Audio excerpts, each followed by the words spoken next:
പുതുവർഷം വരുമ്പോൾ എല്ലാ ആളുകളും പല ഗോൾസുകൾ സെറ്റ് ചെയ്യാറുണ്ട്. നമ്മൾ ഓരോരുത്തരും ഗോൾസുകൾ സെറ്റ് ചെയ്യാറുണ്ട്. ചില ഗോൾസുകൾ നടക്കും, ചിലത് നടക്കുന്നില്ല. എന്തുകൊണ്ടാണെന്ന് ചിന്തിച്ചിട്ടുണ്ടോ? അതുപോലെ കഴിഞ്ഞ വർഷങ്ങളിൽ സംഭവിച്ച അതേ കാര്യങ്ങൾ തന്നെ വീണ്ടും വീണ്ടും ഈ വർഷവും സംഭവിക്കുന്നു, ഇനി വരാൻ പോകുന്ന വർഷവും സംഭവിക്കുന്നു, അതിൻ്റെ മുൻപുള്ള വർഷങ്ങളിലും സംഭവിച്ചിരുന്നു എങ്കിൽ ആക്ച്വലി നമ്മൾ ഗോൾസിലാണോ വർക്ക് ചെയ്യേണ്ടത് അതോ പാറ്റേൺസിലാണോ വർക്ക് ചെയ്യേണ്ടത്? എന്തുകൊണ്ടാണ് നമ്മളുടെ ലൈഫിൽ ഒരേ കാര്യം തന്നെ റിപ്പീറ്റ് ചെയ്ത് വരുന്നു? ഒരു എക്സാമ്പിൾ, പൈസ കയ്യിൽ വരുന്നു, ചിലവായി പോകുന്നു, വീണ്ടും അടുത്ത മാസം കയ്യിൽ പൈസ വരുന്നു, ചിലവായി പോകുന്നു, വീണ്ടും അടുത്ത മാസവും സെയിം. എന്തുകൊണ്ടാണ് അങ്ങനെ?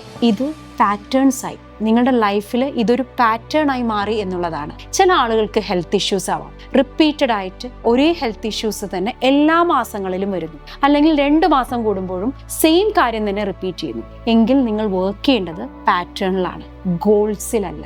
ആദ്യം പാറ്റേൺ ചേഞ്ച് ചെയ്യുക, അതിനുശേഷം ഗോൾസ് സെറ്റ് ചെയ്യുക. അപ്പോൾ നിങ്ങൾക്ക് തീർച്ചയായും നിങ്ങൾ ചിന്തിക്കുന്ന നിങ്ങളുടെ ലക്ഷ്യങ്ങളിലേക്ക് എത്താൻ വളരെ എളുപ്പമായിരിക്കും. So please work on your patterns. Thank you.